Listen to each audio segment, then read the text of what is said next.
Hi, I'm so happy that you all could join us this evening for a little webinar that Bridget and myself are so happy to present to you all about lesson planning. So we know that lesson planning is probably one of the biggest things that we do as teachers, as ESL teachers, is planning those lessons, whether you're tutoring or co-teaching or teaching your own class. The planning is always very important. So we thought this was a very useful webinar, and we hope that you all will get a lot out of it. Just a couple of housekeeping items before we really jump in. One, Bridget and I will both be doing some presenting and speaking. And so if you're on a device where maybe you can't see us very big, you can feel free to pin. If you hover over either Bridget's or my video, you can hit the little push pin, and that will allow you to make that person the main screen. So if you need to see the presentation a little bit better, if if a different person is talking, please feel free to do that. The other thing is that between each section, we have 4 main sections here, and then we'll get into a full Q&A. But during each section, we will kind of pause for just clarification questions if you have a question about something we've said. But we do plan at the end to have about a 15-minute, 10 to 15-minute, I would say, Q&A session. And so if you have those more detailed questions, or especially if you maybe have a situation or two that you would like to present to Bridget or myself and kind of get advice or just talk through some things, we'll hold those questions for the end, where we have a little more Q&A time. But without further ado, I think that we will get started. So, all right, let's do it. And by the way, I know it doesn't say here, but we are recording this meeting for those who can't attend live. So I know usually there is a little record icon that would let you know that, but we're having to record in a little bit of a different way. So just so everyone knows, this meeting is being recorded. Okay. So let's get started. All right, so getting started with lesson planning. So I think the first place that we want to take this from are really the things that we need to consider. So there are a few details that as we begin to think about a lesson that we really should think about, and will really help us shape where our lesson goes and the types of details that we will include in our lesson. And so that'll be the first thing we'll cover. And then we want to talk a little bit about ways that we can approach planning. So we'll talk a little bit about approaching from either a top-down perspective or a bottom-up perspective. And so we'll get more into that as we continue along. All right, so let's get started. Things to consider. All right. So I think the first one here is pretty obvious that most of us would need to consider when teaching an ESL class, and that is age and level. So age, of course, is important because we want to make sure that the activities that we include are age appropriate. If we are teaching adults, maybe we won't, have them color pictures of different things and label things in that way.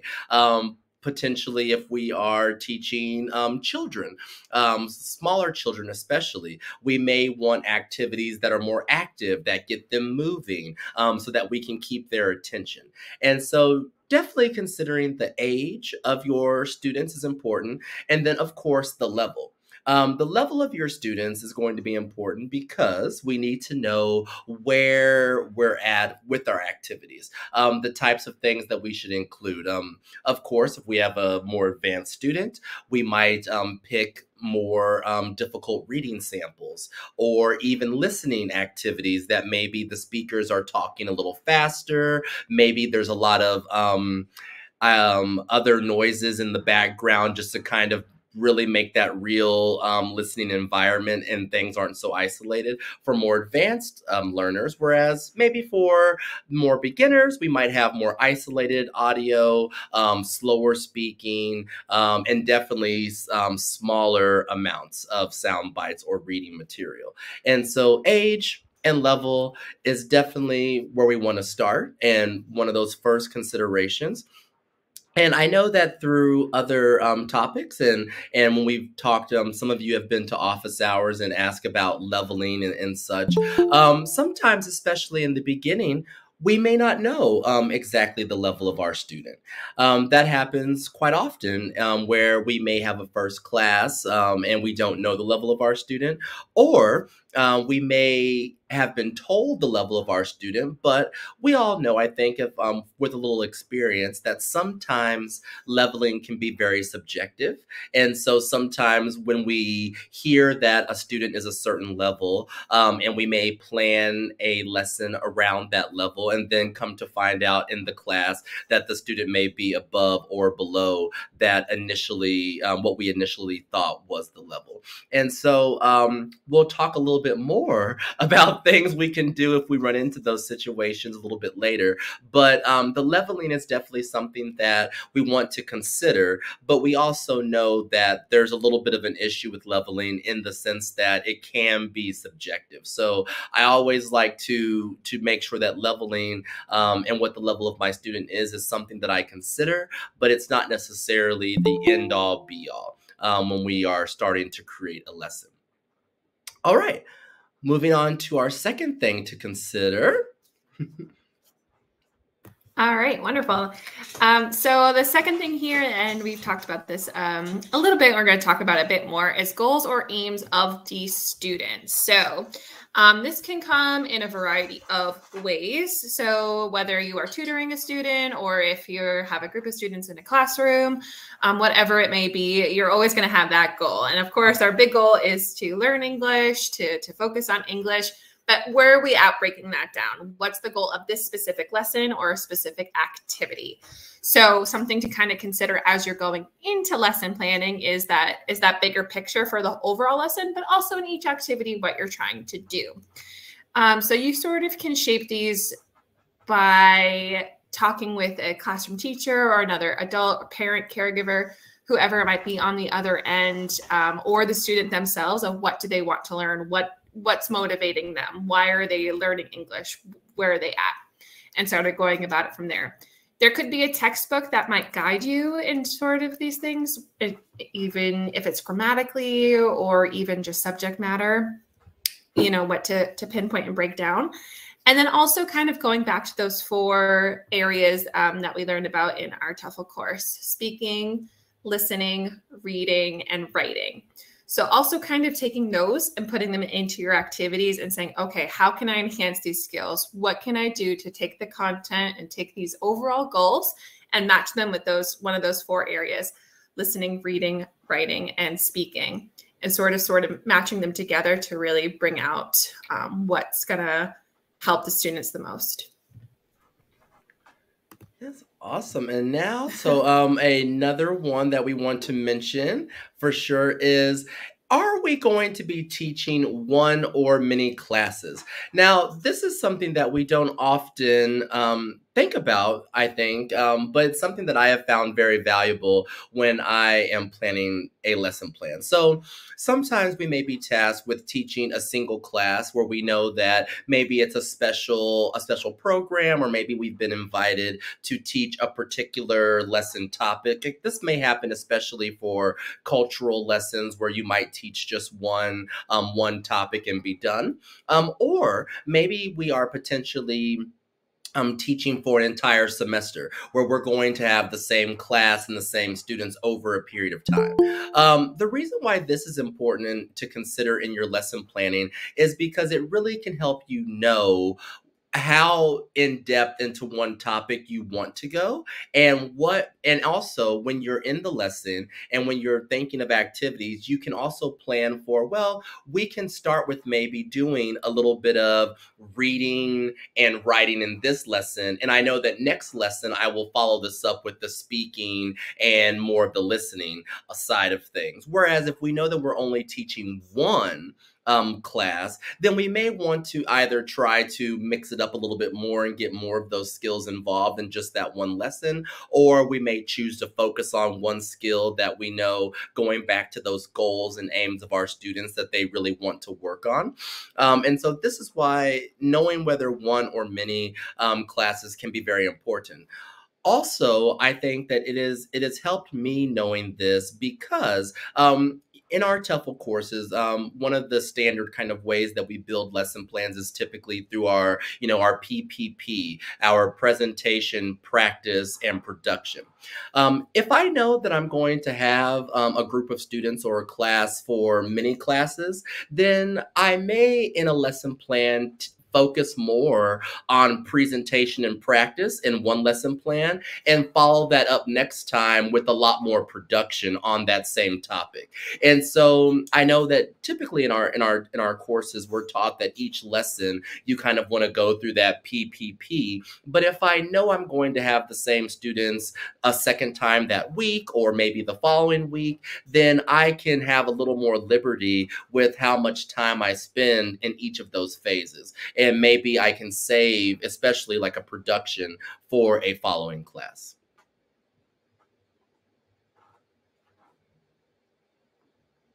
Very well said, Quentin. Yeah, exactly. What Quentin was saying is an excellent point. And one of the next things that we want to talk about is how the students are joining and how many students are joining are things to also consider in planning your lessons. So there are multiple ways that we can teach English. It could be through one-on-one tutoring, either in person or virtually. If it is virtual, maybe students are all together in one place, such as a classroom, or maybe they're all just gathered on the other end and you're on your screen there. Or students might be in their own homes or own classrooms on several different screens, and you're there as well. So this can definitely shape the different ways your activities might flow. For example, what materials you might use, how you need to use them. Are they digital? Can they access them in person? What do you need? What do they have? Are definitely things that we need to consider as we lesson plan. So kind of thinking through and knowing the medium in which you're going into your class can definitely shape and shift how your lesson is going to go. Also, just accounting for things like technical issues and things like that. They do happen. They happen often, especially in our fun digital world. But, just planning for that time as well, and knowing that sometimes you're going to have those hiccups, and that's okay. And just sort of having that in your head as you kind of go about a lesson and how things might go. And even just showing things online might not be as clear. So, okay, how can I sort of translate this so the students on the other end can see a picture or a word on the screen? Maybe you want to share a tab instead of writing it down, things like that. Another thing you want to consider is how many students. So there are several activities that you might need, an even amount of students, or you might need a certain number of students in order to maybe create a template or, different write-ups. There's been times where we have many students in a classroom, maybe about 20 or 30 students. And then there's times where you have only a handful, less than 10. And then there are times where it's one-on-one. So that's definitely going to shape, of course, if you have a big group of 20 to 30 students, you can break them up to groups. You could have some group discussion or more collaborative activities. But if you only have enough students for one group or maybe two groups, that's definitely going to change how much time you have for students to share or students to collaborate. So those are things you also want to consider as well. Yes, definitely.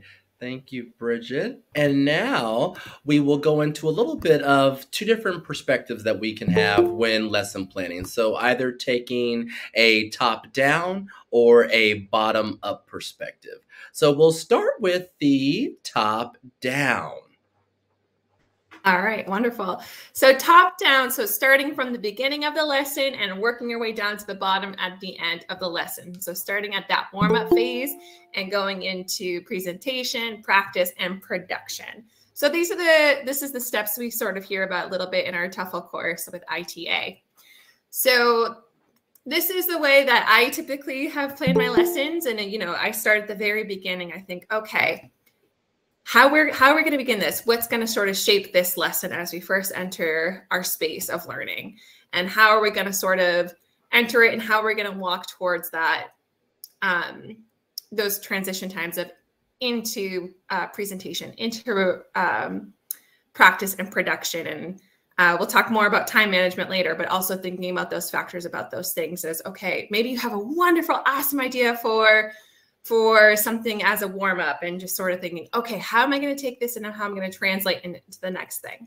So just taking it step by step and kind of walking yourself through that lesson and writing it down on a piece of paper, on a Word document, or on a tool such as Prezi is super helpful. Go. Yes. And now the other way that we can kind of do this, and what I have found helpful sometimes, especially if I am having trouble or difficulty with a lesson plan, is taking more of a bottom-up approach. And so this approach is actually starting from the end of the lesson, like with your production activity, and then working your way backwards through the practice and the presentation. And so some ways that I have used this, and I would say that actually this probably accounts for probably around 50% probably of the lessons that I plan, I go from a bottom-up perspective, because what I'll end up doing is I'll start thinking first about what I want the children to be able to do. Like, what is my big kind of ending activity? Do I want them to be able to say a certain sentence or answer certain questions out loud? Do I want them to be able to write some sentences? Is there a cool activity or worksheet that I have found that I would really like the kids to do, or I think it'd be a good way to teach or to reinforce a topic that we've learned? I'll start there. And then from there, I kind of back into the practice where I'll start thinking, okay, so if this is what I want them to produce, and this is going to be my production activity, what types of things do they need to learn, or what would be helpful for them to practice in order for them to successfully do this production activity? So let's say I want them to be able to kind of do a short interview where they're asked a question and then they respond with an appropriate response. Maybe now I can start thinking, well, what are some of the vocabulary words that would be included in that response? So they may know the sentence structure, but what are some of the options that they would be able to say? And then we can practice those. And then, of course, that would then lead me back to the presentation of actually teaching what that sentence structure is, and even including possibly some of those vocabulary words if it's a new topic that the students haven't had before. And of course, then I can move into what kind of warm up would kind of get their brains fired up or get them started on this topic. And so this is something that I have found to be useful, especially when you may know a topic, but you're kind of having a little bit of a writer's block or an idea block of like, what am I going to do with this? And so sometimes starting with, okay, well, what's the end product? And then we'll just make sure that we teach and practice all the things that go into that end product is something that I have found could be helpful at times. All right. So top down or bottom up. So that's kind of concludes our things to consider. Are there any quick questions about anything we've discussed so far that just clarification or anything from the audience so far? Yeah, Cheyenne, go ahead. Hi, Quentin. Can you hear me? Yes, I can hear you. Oh, good. I got a headset, a new one, so we're good. I was wanting to know about with the, like, adult students that know a lot. Like my lady, she's a teacher, an English teacher in Taiwan, and I was just wanting to know, like, she like she speaks really well, and she's wants to learn about American culture, and so I have like a Prezi going on. So what would be my production for someone that's more advanced? Mm. That's a good question. So I think in this, and Bridget also, you can tell me if this is something that if you agree with this. But I think that in those situations, your production is really that conversation that you're going to be able to have with the adult student or with the person who's more advanced. And so it might be teaching about the cultural, let's just say it's 4th of July, let's say, as a cultural holiday or something. So teaching about it and then being able to have a discussion. And so in that discussion, you may do kind of a compare and contrast of similar holidays that happen in Taiwan. And so you can see if they can have that conversation back and forth to use language appropriate for comparing and contrasting two things. And so it's things like that, I think, are where you're going to get a lot of your production from an adult student. Also, I think that you could incorporate listening exercises. So maybe you could have a short video clip or an audio bite that sort of explains the history behind July 4th, or like what happened on the first July 4th, and the parties that were involved, and why we celebrated, and then ask those comprehension questions. And it can be an audio that's using more advanced language. That's not like a children's type of audio. It could be a more advanced, higher level audio, and then that could get them doing some listening comprehension. Bridget, did you have anything to add? Yeah, for sure. So similar to Quentin, the first thing that came to my mind was interview. So you can have the woman, I believe you said women, you're tutoring, come up with interview questions that she wants, maybe she's curious about things like holidays or food or, landscape or whatever it might be. And so she can, as a part of the production, even have guidance with coming up with interview questions, writing them down, or independently do them.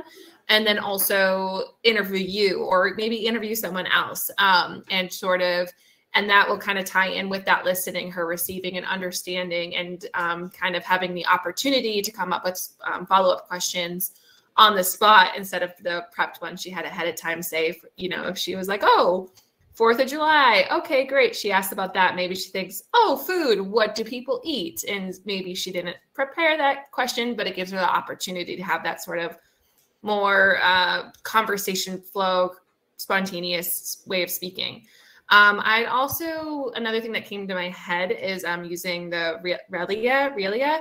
So any materials or, takeout menus, or maybe if you have like a program from going to the theater or something like that, or song lyrics that you want to pass along, and just say, hey, let's look at this song together. What kind of music do you like? And let's look at these lyrics. What is this song? What does it mean? It can be a really fun way to sort of explore language, but also figurative language as well. The times I've worked with adults, figurative language is a conversation that we started with, because there's so many idioms and things that we have in English that once you start talking about it, you realize, oh my gosh, that might not make sense to someone who isn't a native speaker. And sort of even kind of following up on those expressions or conversations and exploring that a bit more might be something that's interesting. Awesome. Thank you guys so much. Yeah. This helped a lot. Yeah, of course. Oh, those were great ideas, Bridget. I thank you. And I think when you were speaking of idioms and things, another one, a lot of phrasal verbs is a big one I've done with adults, because those are mostly memorization and just kind of knowing them. And sometimes they don't make sense as they're separate parts or to what they are together. And so that's one I've also done with adults usually. Jeremy, go ahead. Yes. How would you teach abstract concepts, or, for example, the word behave?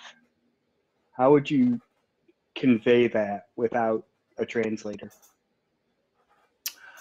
Oh, Okay, so teaching like the word behave. So like in that example, you may use something like definitely you would want to use some type of visual, I think, and then linking that language to what is happening. So for instance, like behave, we could explain it as, especially when we compare one thing's behavior to another thing's behavior. And so explaining that concept and showing like this is how, like, let's say we had two dolls or something, like maybe this is a child. We have two dolls, and this, Cynthia is behaving badly, and we could show them doing something bad. And then, Julia is behaving well and show them doing something good. Or you could have a video of two, and then you can start to use that as like, ask questions, like show a picture of another child or another photo and say like, is this dog behaving good or bad? So that they start to link the word behavior with an action of how the thing, whether it be a person, an animal, is acting. That's what we mean by behavior.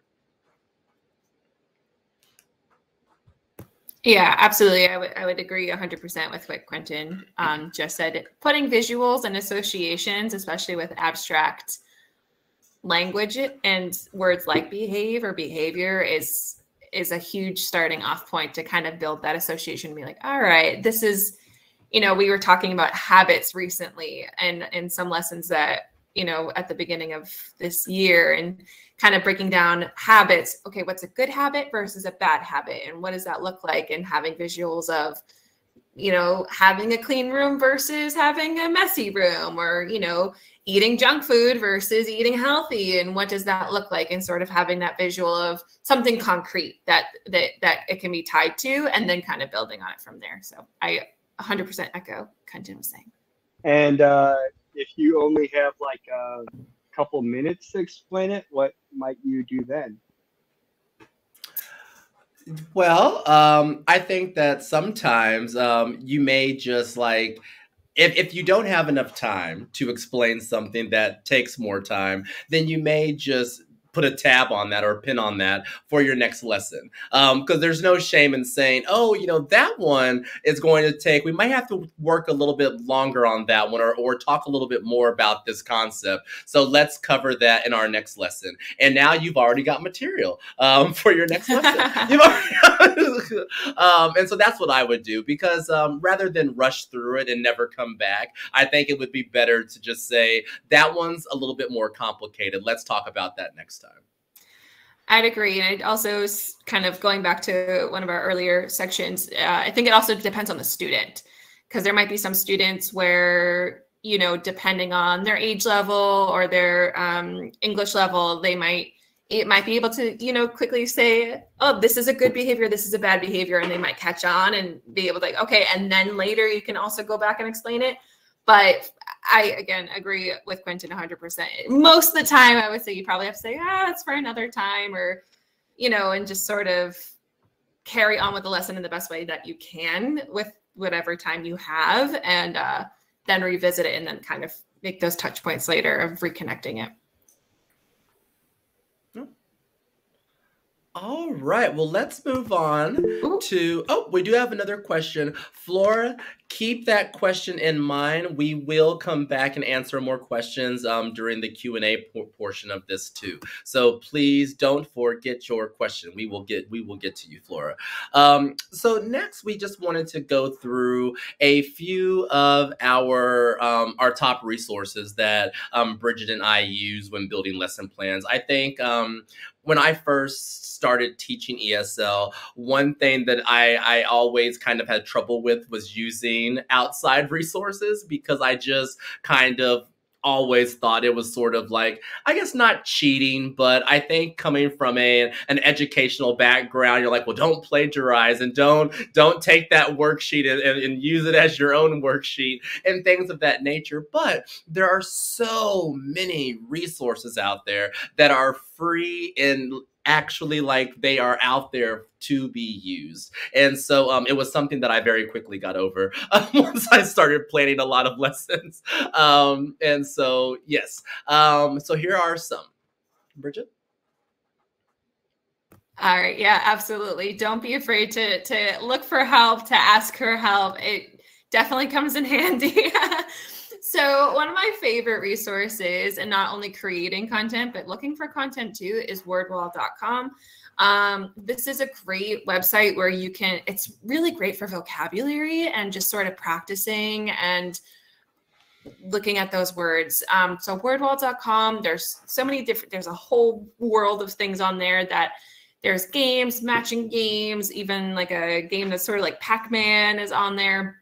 So there's things on there that you can look for resources and and build ones yourself. If something doesn't quite match, it maybe doesn't have the vocabulary on it, it definitely helps. Two other ones that wordwall.com. I can send a link as well. I think it's .net. I think it's .net. Is it .net? I think it might be .net. Okay. That might have been a typo on my part. Sorry about that, everyone. All right. So .net. So wordwall.net. It's pretty neat. And again, I can send a link into the Skype chat as well afterwards to these resources. ISL Collective is also very helpful. This has been particularly helpful when I've looked at lesson plans about seasons or holidays.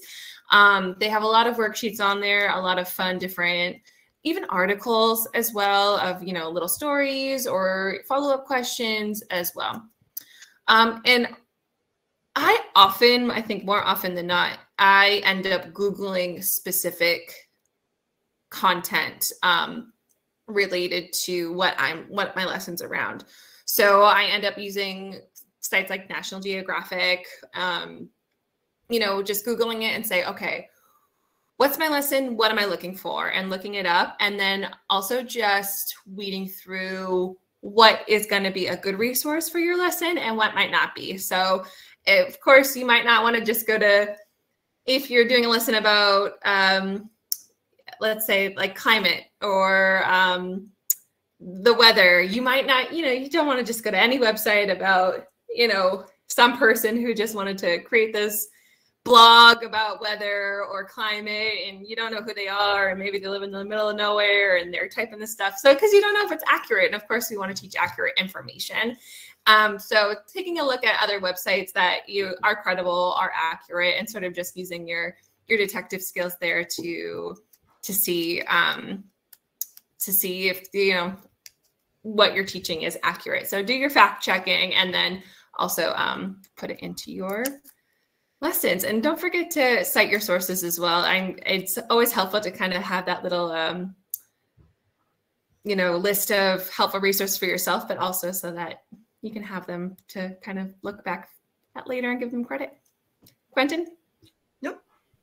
Yes, great resources there. And for me, I listed 4 websites that I have used and I have found very useful. One is aptly named busyteacher.org. And so this one is a resource that has a lot of different worksheets, and they cover it from even different, you can focus in on or filter for different language skills. So one specific for speaking, one specific to reading, listening, writing, pronunciation. And so that one has been a good one for me. Lingua House is also a good resource, and if you're on our mailing list, this is one that I've sent out as a great resource before. What I like about Lingua House is that even though not all of their lesson plans are free, there are plenty of free ones, and they actually give full lesson plans. And with that, you'll get a teacher's edition PDF, which will have all the answers to the questions and activities, and there's a student's edition PDF, which will have just for the student to use. Many of their lesson plans come with videos or audio sound bites, and so it's good to have those incorporated in the lesson. One thing I would say about Lingual House is that I have found that their lessons are typically a little bit better for more advanced students or even older students. They just have a lot of different topics that definitely for younger learners probably are going to be a little too advanced. And so even even the lesson plans that are rated for beginners, just the topics in general are a little bit more advanced. So I would say for older learners, Lingual House is a good one. All things grammar, I love as a worksheet, obviously a grammar worksheet resource. And so they have all types of grammar worksheets, whether it be multiple choice ones, fill in the blanks. They have game templates that you can use for your class. So like where it'll have like a game board if you wanted to use dice and have your students kind of move across the game board and answer questions. So they have a lot of good resources there. And then teachthis.com is another one that I really like.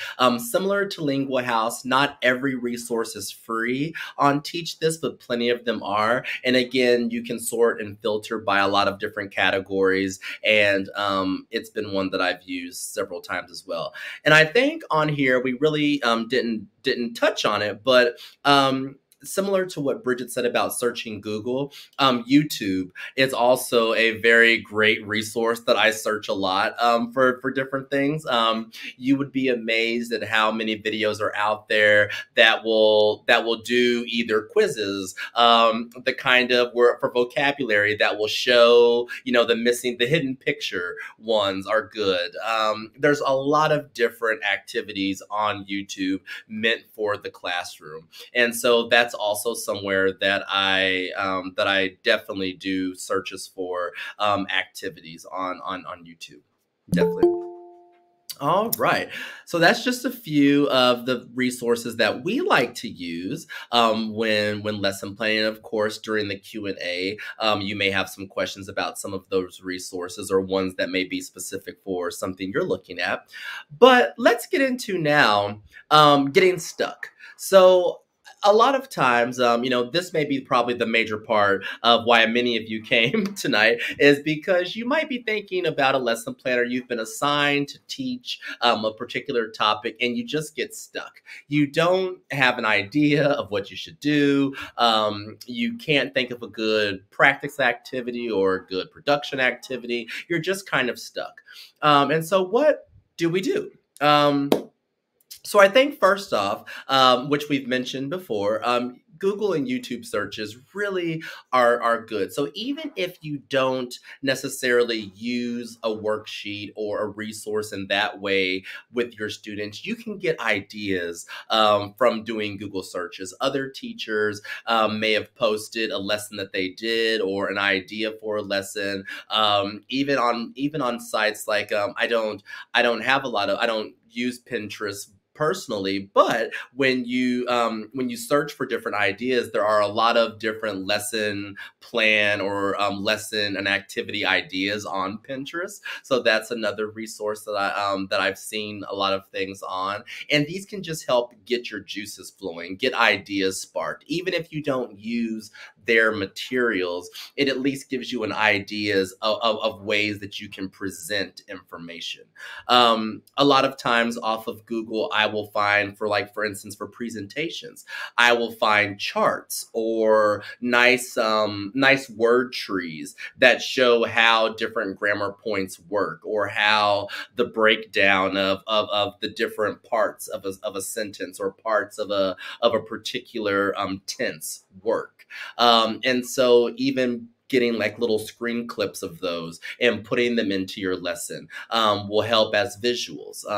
I've done that a lot too. Another thing to do when you get stuck is just to leave and come back a little bit later. I know that this sounds very simple and like, okay, this isn't much of help, but I cannot tell you how many times, that I've just been sort of in this blocked situation of I can't think about what to do in a lesson, and I just leave, go do something else, and then come back to it later, and something will come to you, and you'll start kind of flowing again. I think this is a tip in general and in life that we can use whenever we're kind of stuck on something, just to leave it and come back for a little bit. And the other thing is use some of your known resources for ideas. So some of the websites that we just listed, again, even if you're not going to use that worksheet from the website or that activity specifically, it gets you kind of thinking about ways that you can use activities or even adapt activities for what you're trying to teach. Also, we mentioned kind of that whole top down or bottom up perspective for planning.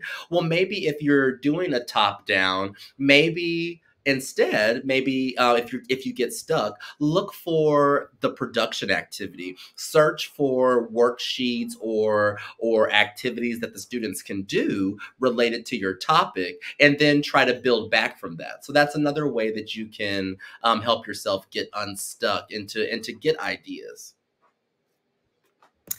Yeah, 100%. I think often when we get stuck, my own personal experience, you just got to kind of tackle it from a different angle, and just sort of kind of step outside of what your normal line of thinking is, or maybe even lesson planning a certain way, like Quentin was saying, from the top down, but maybe you just got to mix it up, and that's okay. It's good to mix things up. Another thing that you can do, and this kind of goes in two different directions, is phone a friend. So reach out to someone. Either one way to do it is someone within the TEFL community, someone who, Skype us, reach out on Facebook. There's so many ITA groups, and that you could be like, hey, I'm stuck. Anyone have any ideas? And, everyone always seems so supportive and is always willing to throw out ideas or throwing out suggestions or ask questions that might get you thinking in a way that you didn't think of before. Something I also enjoy doing is I reach out to friends who might not be, TEFL certified. Maybe they're friends who have worked with kids, maybe, or students. Maybe they haven't, and just sort of be like, hey, if you were learning about this, what would you want to know? And sometimes they'll just come back with something that you were like, didn't think of that. Great. And that will kind of inspire you in some way. So that's something that's definitely, having that fresh perspective, especially from someone outside who might not be familiar with how to lesson plan from the production to the presentation. They might not know that. They might just be like, yeah, if I'm learning about this thing, this is what I'd want to hear. And you're like, okay, great. And so you can kind of take that and kind of hone in on it a bit more. And also think back to when you were a student and you've learned, either when you were a kid or maybe you have learned a foreign language before, what has been effective for you? I find myself often thinking back to when I was in elementary school and saying, okay, what stuck with me and why did it stick with me? And how can I take that and how can I kind of transform it into something that's going to work for this lesson? And sort of in the same breath, thinking of games a lot is also very helpful. So even like things like Simon Says, okay, so maybe you're talking about not feeling well, or maybe you're talking about parts of the body, or maybe, I don't know, maybe you're talking about modes of transportation. You say, okay, Simon says, point to the bus, and there's different pictures and they find the bus. Just thinking of simple games like that and how to sort of transform it, or even games like Minesweeper, Sorry, there's so many different things out there that you can sort of take elements of those games and sort of transform them into ways that can be effective and really fun for the students to sort of be a part of. And, if you're playing a game and you're learning at the same time, it's super engaging, and it can be a really fun thing to plan, but also a fun thing to teach and sort of see them light up a bit more. Yeah, absolutely. And just to touch on your phone a friend topic, definitely there are so many ITA boards on Facebook, and there actually is one specific to lesson planning. And people throw out what they're having trouble with all the time on there, and people come in with, "Have you tried this? Maybe you could try that." So if you have not found the ITA lesson planning board, definitely check that one out. It is a good resource, definitely, for lesson planning. All right. And one other thing that I forgot to mention that I'll just mention really quickly when it comes to resources that we didn't include is that if you there also are plenty of worksheet makers. So programs that will help you create a matching worksheet, create a word find, create fill in the blanks. So you can, there are plenty of free ones of those. And so a lot of times, especially if I'm trying to teach very specific vocabulary or a very specific grammar point, then I will create my own worksheet using one of those resources, because there are plenty of free ones out there for that. All right. And lastly, we'll get into a very important part of lesson planning, which is time management and improvising. So even if you take all the time to plan the perfect lesson, we all know that some things may happen during your lesson that throw off your timing, or sometimes it just doesn't work out how you planned. Even if nothing catastrophic happens, things just don't work out how we plan them sometimes. And so we'll get into a little bit of some time management tips here as well. All right, so to start off, we kind of wanted to tackle time management from two different perspectives. One is the time management that we do while lesson planning. So for any of you who have started lesson planning, we all know that this can take a good little bit of time. And so some things that we suggest while you're lesson planning to help you stay on task is to be aware of scope and objective creep. And what I mean by that is many times we start off with a purpose in our lesson. We are going to teach the present perfect, or we are going to introduce the second conditional, or we are going to talk about words, places around town. And so you kind of start off with something very specific, you know your aim, you know your objective, but then as you begin to plan, you kind of start to add more things in. Now this is turned into not only places where we can go in town, but verbs related to how we get to these places. And so sometimes as we begin to plan, our objective or the scope of our lesson can build and build and build and build and build. So that's something to be aware of. Always kind of go back to what was my main objective for this lesson, and are the things I'm searching for or building into this lesson strictly pointing to and achieving those objectives, or am I starting to veer off and add more into this than I need to? Another one is don't forget time for instructions, student sharing, and transitions between activities. So when you're planning, and this goes into your time management during the lesson, but when you're planning, keep in mind things like you have to explain an activity. Some activities are easier to explain than others, especially if you're doing something like an activity like a Simon Says, or maybe you're playing Jeopardy, or you are doing Pictionary, or acting out, charades. Sometimes you have to explain these games. Your students may not be aware of all of the rules of how we would play them. So you have to allow time for instruction.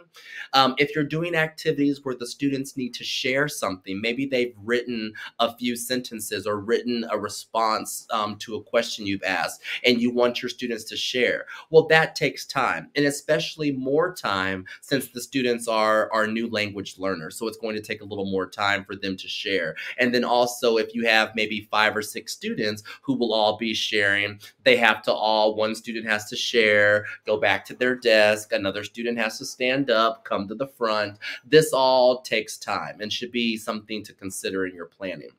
And then also transitioning. So in this online world where we're going from word wall to YouTube to a worksheet, just make sure that it may only seem like a few seconds that each of these things takes to transition, but that is time. And transitioning between these things is something that you also should consider. And lastly, with the while planning section, give yourself a deadline. So Bridget mentioned this a little bit earlier, but when you start lesson planning, I always, and this is not something I started with, but now I always try to give myself a deadline. I am going to work on this lesson from 1 to 3 o'clock. And that gives me a set time, because I know that if I don't give myself a block or a deadline of time, then I can start to just, well, is this picture the right picture? Well, maybe I'd rather do this word. Or maybe, okay, is this really explaining it? Maybe I should add this to my lesson. And then it'll just go on and on and on. And again, getting into some of that objective and scope of your lesson creeping bigger and bigger and bigger. So giving yourself that deadline, for me, keeps me focused, so that I know that I want to get this accomplished in a certain amount of time. And usually that actually helps me get it accomplished in a certain amount of time. So, all right. It's definitely easy to get carried away, sort of just as Quentin's saying. So I would add with that last piece, not only to give yourself a deadline in terms of a window of time, but also build it into your week. You know, find your rhythm. Okay, Tuesdays are good for me. All right, so Tuesdays is my lesson planning day, and this is when I'm going to do it. Also try to kind of be mindful of when your class is and who you're providing a lesson to. Oftentimes, if we're working with classroom teachers, they might want to see it ahead of time. So maybe you want to give yourself, okay, well, I want to get this lesson to them 2 days before my classes, or 3 days, or maybe a week, or it will shift and change depending on who is on the other end. Sometimes they might not want to see it, and you might, you know, have a little bit more wiggle room, but that's something to be mindful as well. As just be intentional, so you build to yourself that time to be successful. Okay, so during a lesson,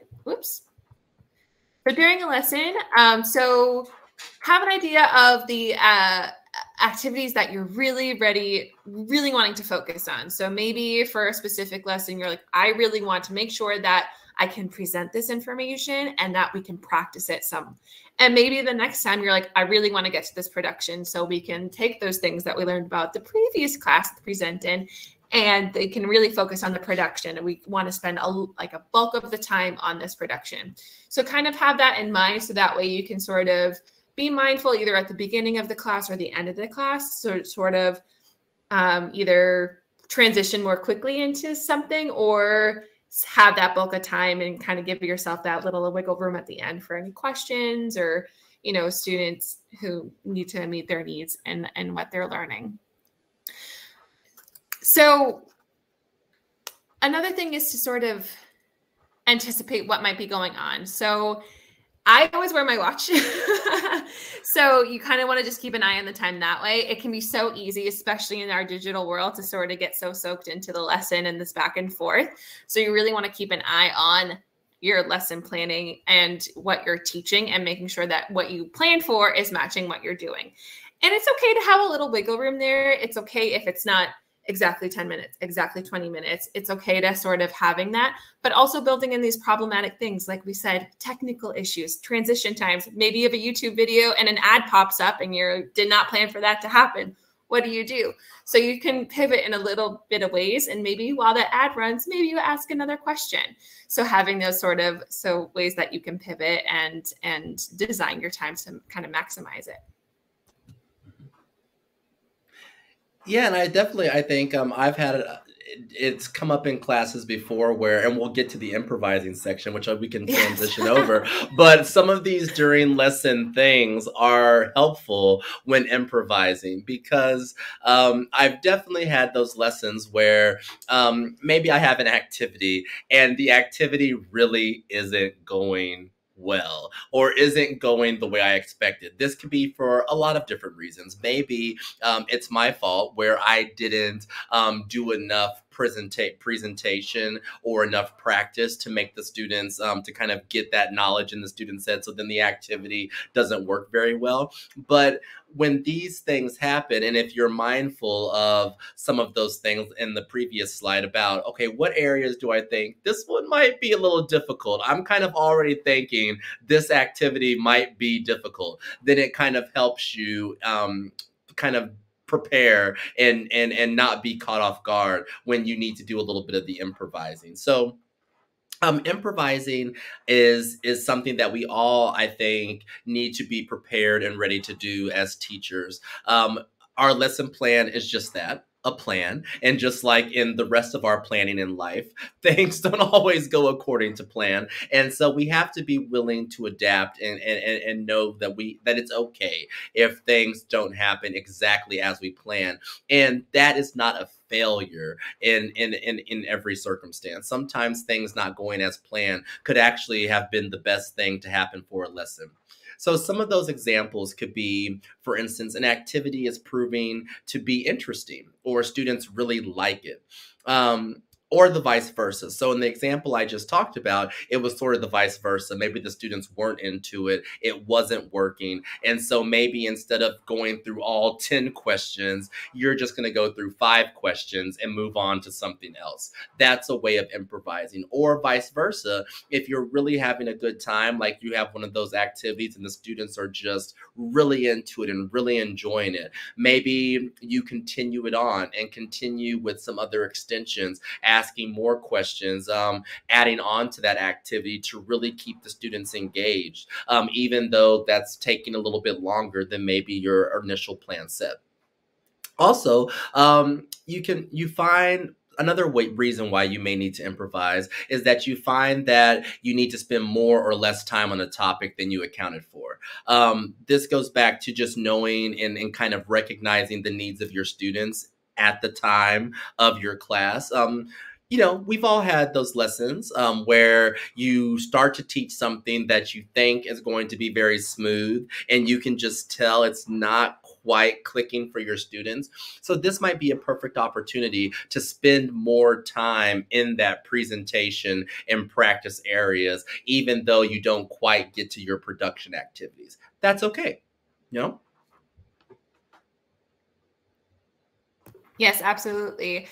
And something else that you might have to take in an improvised approach on is if someone brings up a question that's worth exploring more or a topic. For example, a little while back, I was showing a picture of a taco. I was doing an activity where they were trying to identify certain foods, and the students had never seen a taco before. So this kind of sparked this conversation about other foods that maybe they may have not seen or eaten before. And what are they? And, you know, what are they like? What do they taste like? And so kind of, you know, and inspired sort of not for that lesson, but for a coming lesson. Okay, let's talk more about foods. They clearly had a lot of interest in it and wanted to know.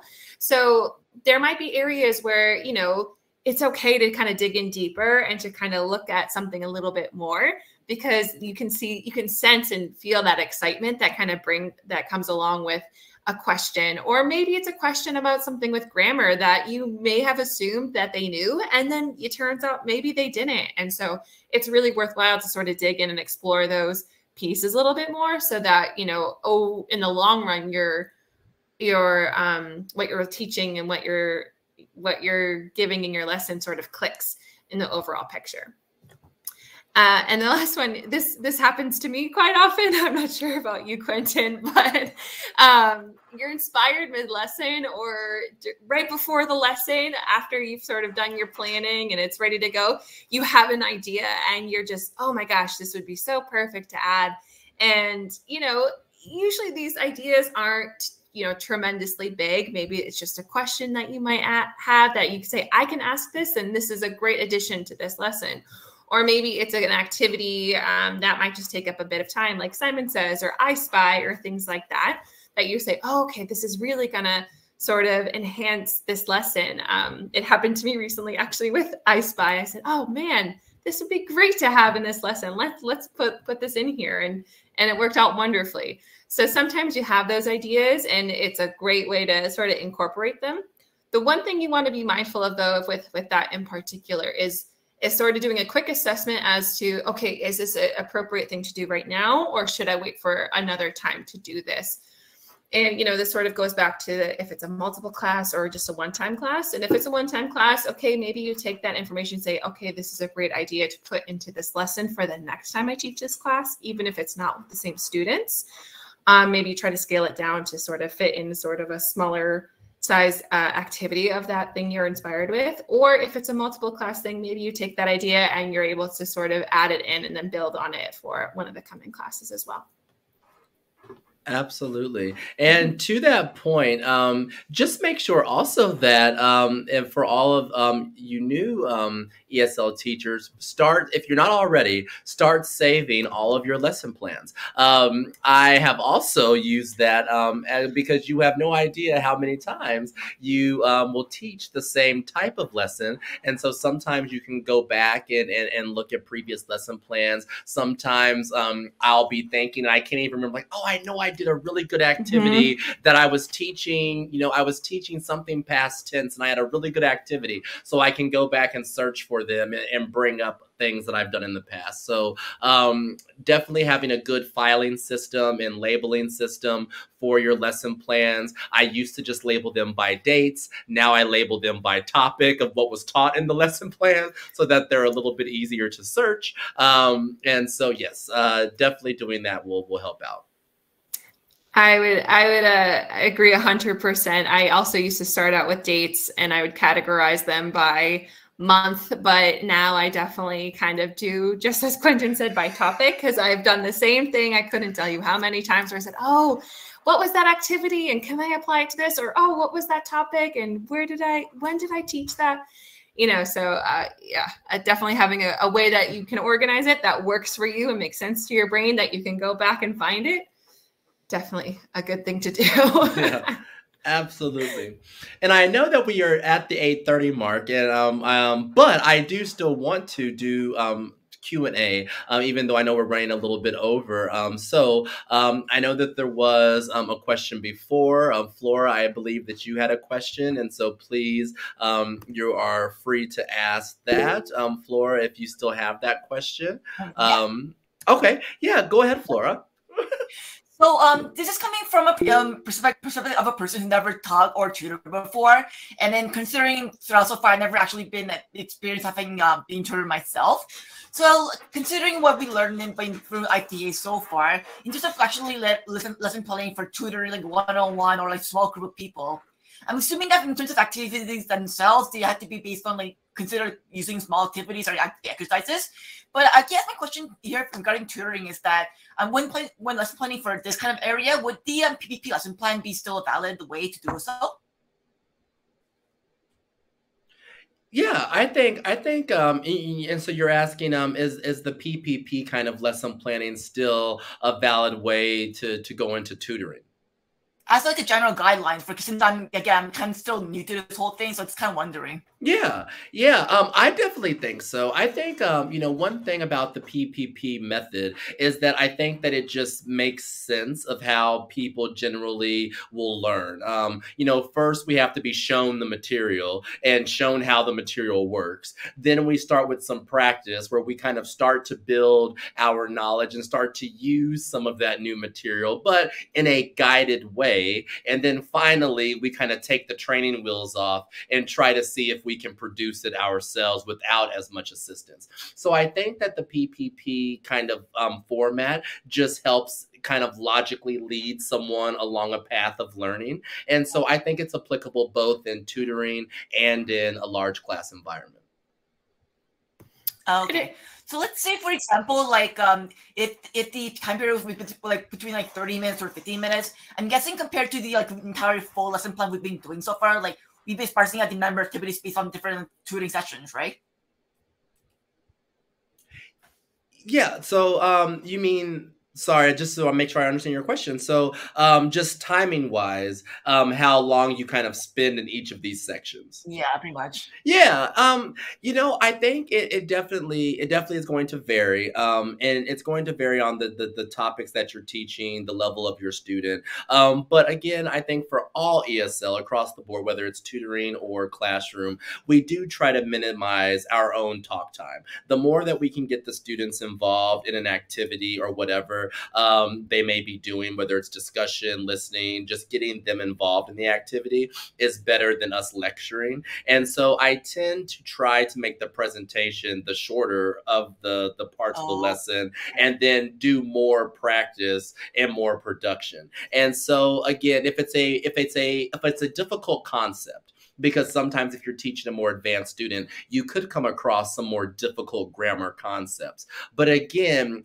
having that shorter kind of presentation and then really hounding the practice. And so maybe you don't get to production, but you do a lot of practice to really reinforce what you presented. And then next time in your next session, you can do more of the production side of it. And so those times are going to kind of, ebb and flow a little bit depending on your topic. But definitely, I think presenting is what I try to spend the least amount of time on of all of them. And the practice definitely, because practice in some ways is almost a little bit of a presentation in itself. If you're doing the practice in a way that you're really leading them along to the answers, you're still getting a little bit more presentation in that practice section as well, I believe. Okay.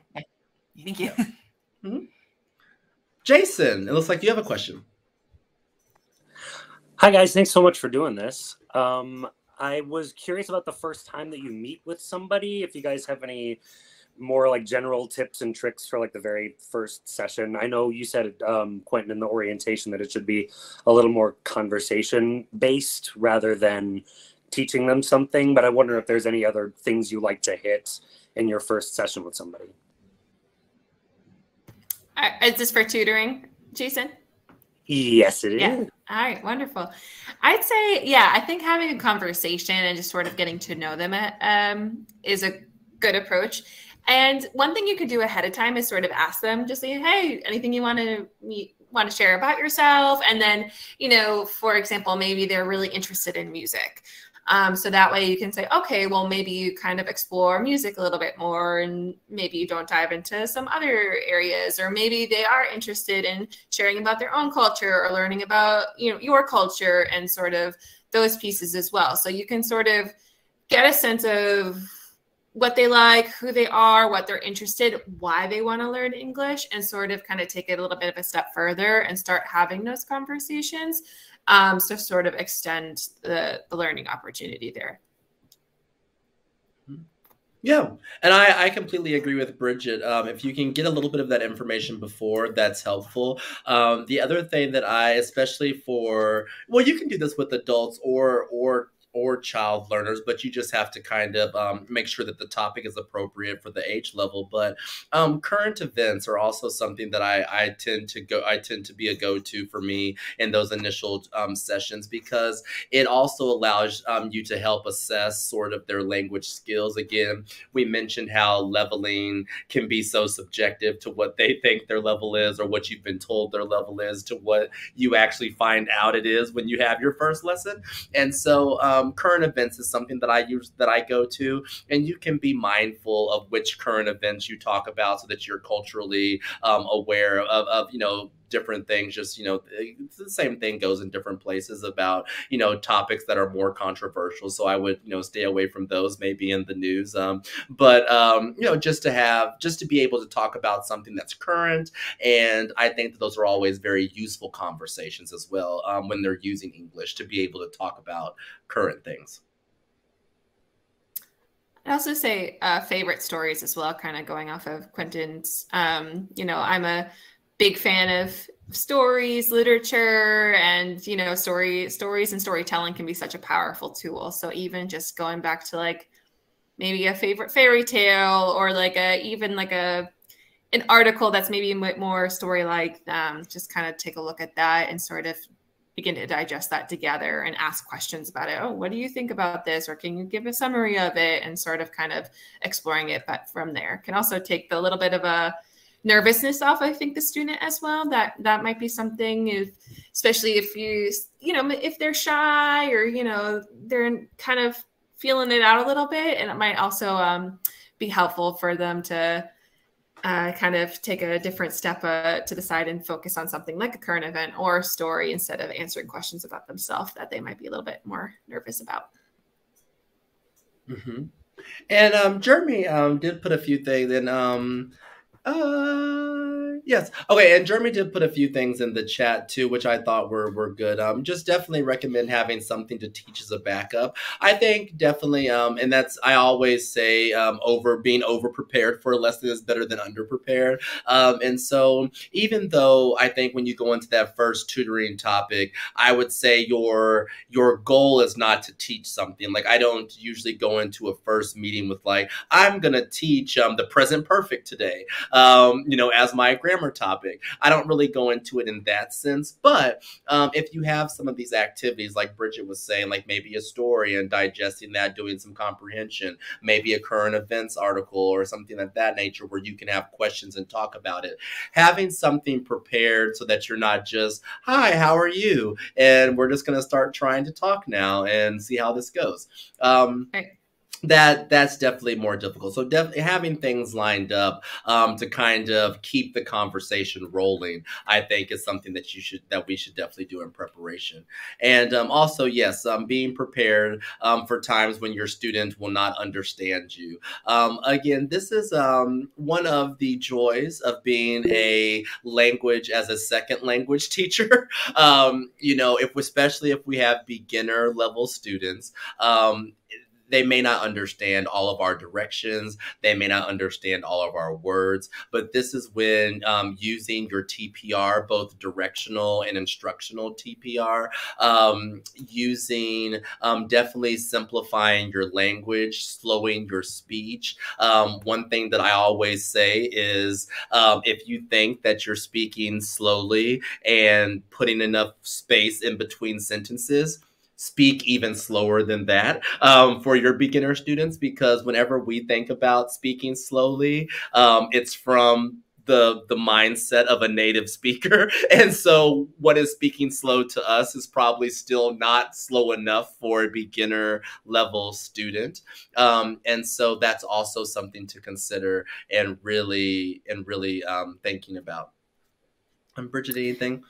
Yeah, and I saw this in the chat a little bit as well, but visuals can be so important and sort of kind of tying back into storytelling. There are so many YouTube videos out there, or, the saying, a picture's worth 1,000 words. So, not every story has to have words, and you can kind of take a look at, a video, and you can watch it a couple of times and develop basic questions, even if it's a visual of, how did that make you feel? Is it happy? Is it sad? Is it angry? Or using facial expressions. One thing that is interesting to focus on with students is not only the words, but the feeling and the tone. How you might say something like, I'm fine, can be such different meanings depending on how you say it. If you say, I'm fine, you believe me. But if you're like, oh, I'm fine, same words, completely different meaning. So, even kind of taking it as simple as that and, kind of coming at it from a different angle can mean so much, and sort of just having fun with those, very, very basic, or just emotion or music, and how that, can sort of, language isn't just, English or another language. There's other languages out there, like music or storytelling or emotion. So you can sort of use that as like a way to feed in teaching English itself. That's a wonderful idea. I'm telling you, I think, I'm learning in this as well, because I feel like it's there's just different styles, and you just hear these different ideas of how different people teach. And so this is definitely valuable, even for me, hearing you, Bridget, talk about some of your ideas. I'll definitely have to use some of those. And something else I want to add, I lost it for a second, but it just came back to me, is in tutoring, especially in those first couple sessions, you're not just teaching, you're building a relationship. So, think of a time where maybe you met your boss for the first time, or met a teacher, or where you were in a similar situation, and you have to build that trust. You have to build that rapport. So kind of building that and kind of getting a feel, you're getting a feel for them, but they're getting a feel for you. So sort of kind of having that, back and forth, and it's okay to not have like a specific objective. Your objective might be, let's start building this trust or building this relationship. And that can go such a long way. So that's something to remember as well, is, you know, we're all people and we all kind of, you know, have different ways of learning or going about, and there's all these different layers here. But in my perspective, at the end of the day with tutoring, it's you're building trust and you're building a relationship with that person, and then the rest will grow from there. You'll learn what they like, you'll learn what they're into, you'll learn what their strengths are and what some things that they might need to work on, and that's okay. It will come with time. So some things to kind of reflect on as well. And how you present yourself. I know someone had just said, sorry, I missed your name. Amanda, thank you. Smiling and just how you present yourself. If I came here and my hair was, you know, all crazy and I was wearing my pajamas and I was like this the whole time, you might be like, yeah, she doesn't know what she's talking about. but, you know, if you show up and you give yourself 100%, you will hopefully receive that on the other end as well. Well, definitely. I definitely echo everything about building rapport. I think that is so important, especially in tutoring and even in our classrooms, you know, building that rapport with our students is so key. It's so vital. So definitely. Does anyone have any last questions that we can address? And I think there are some coming in through the chat potentially. Give me 1 second and I'll read some of these. Oh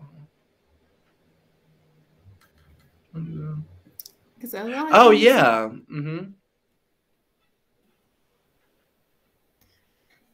Okay. Let's do a needs assessment strategy.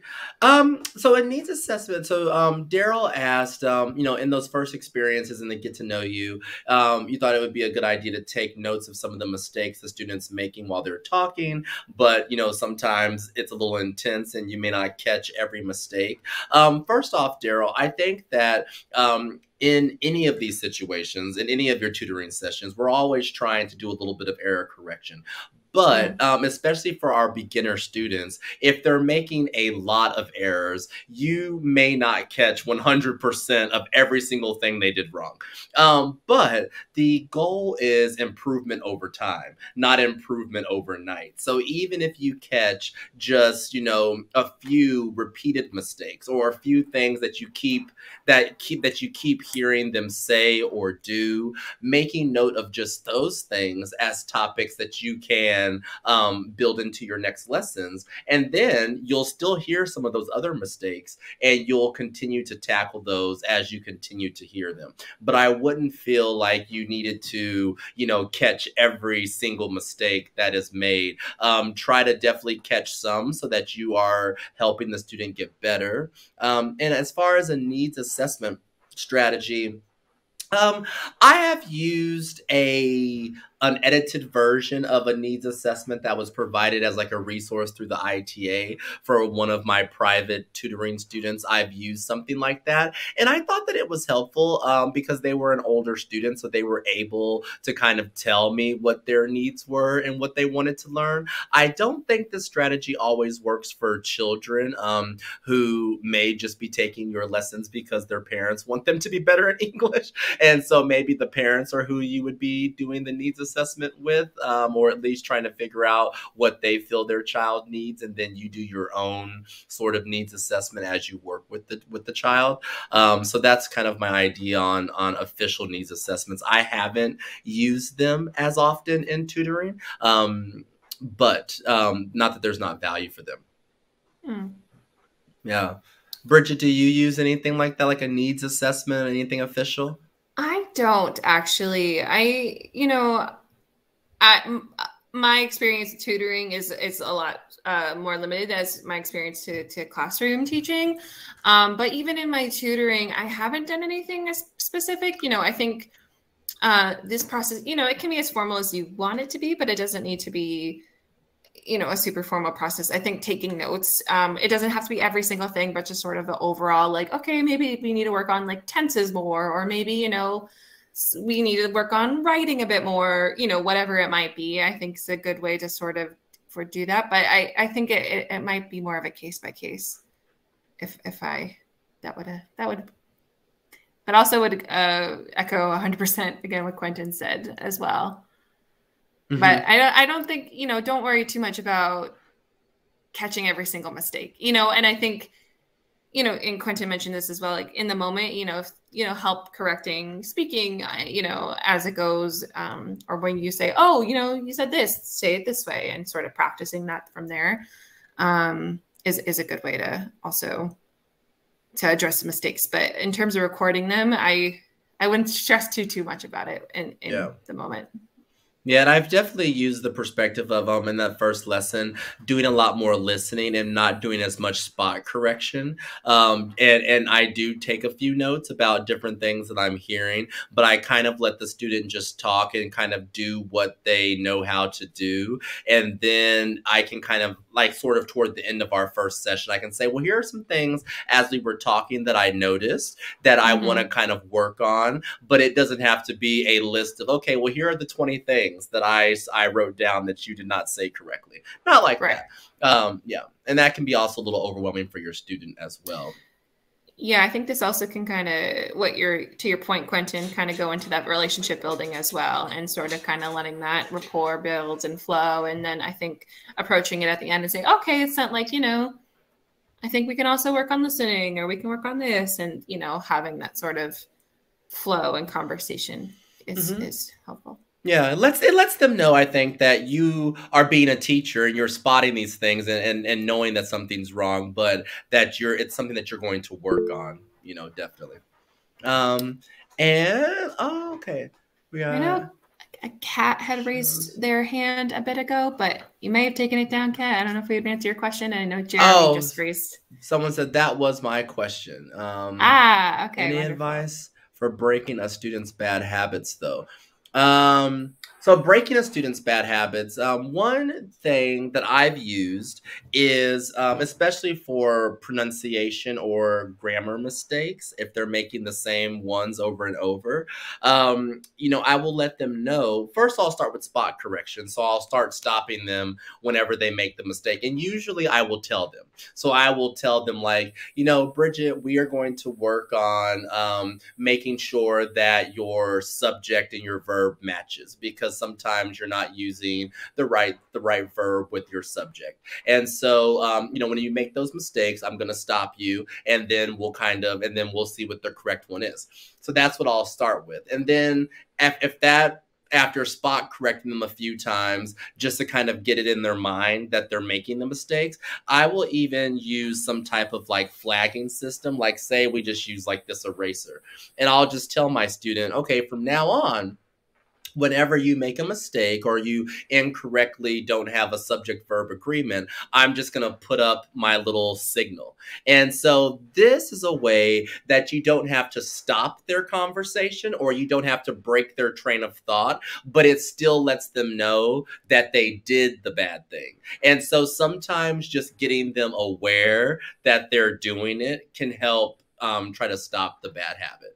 I think a lot of times it's in the identification of it that then will help do that. I really like that. I haven't used that. I might steal that. I think also, and even in the earlier stages of this, something that I like to do and trying to be mindful of is, you know, we all learn different ways. Our brains are all very different, and how one student might perceive, oh, okay, maybe that's incorrect. It might not click with another. So finding other ways to sort of teach that thing. So maybe it's something like more kinesthetically, maybe it's catching a ball or jogging in place and repeating it, you know, kind of get their movement going. And that might stick in their brain where they're like, I want to say this thing. So they might start jogging in place and say, oh, I'm not sure. Okay, got it. You know, that might click for them. Or maybe singing, you know, maybe they're a bit more musical, or, you know, they can sort of say, instead of, you know, I just see Jeremy's example here of I'm don't sure. So maybe that's in their brain, but if they have a tune to it and saying, I'm not sure, that might be something that sticks in their brain a bit more. Maybe they're just more musically inclined, and maybe that kind of helps it with them, and that will kind of stick and have that association, and build from there. Mm-hmm. Well, I know I still know the preamble to the Constitution because of Schoolhouse Rock. So music is definitely a teaching tool. Yep, absolutely. And don't be afraid to sing in front of your students. You know, it's okay to be silly and it's okay to have some fun. And I think it helps build that relationship more. The amount of times I've sung in front of a bunch of children and they've just been like, huh? but it helps. It sticks in their brains, and, you know, and it works. Yes. I'm just a Bill. Yeah, exactly. I'm just a Bill. Yep. Schoolhouse Rock. We all know it. Conjunction junction. What's your function? Exactly. Yep. All right, everyone. If there are no final questions, I know we're a little bit over, but I think it was valuable to get some of your questions and definitely address those that you may have had. You can always reach out to myself or Bridget on Skype if you have any other questions. I know that you will be seeing us in classes after the Lunar New Year holiday is over and the kids are back in school from winter break. And so I look forward to seeing many more of you on other calls and webinars that we'll be having. All right. We will continue to have office hours once a week, so you can always bring questions there. Just check the observation schedule. And next week should be a little more getting back into the normal pace of classes for us, but still a little bit slow until the week after next when everyone is back in school. So, Bridget, thank you so much for being here this evening. I know going a little bit over time, and thank everyone here for attending. I hope that it was helpful. All right. All right. Thank you, Quentin, and thank you, everyone. It was so wonderful to be a part of this tonight and to have these conversations with you. So, and thank you again, Quentin. All right. Bye-bye, everyone. Bye. Happy teaching.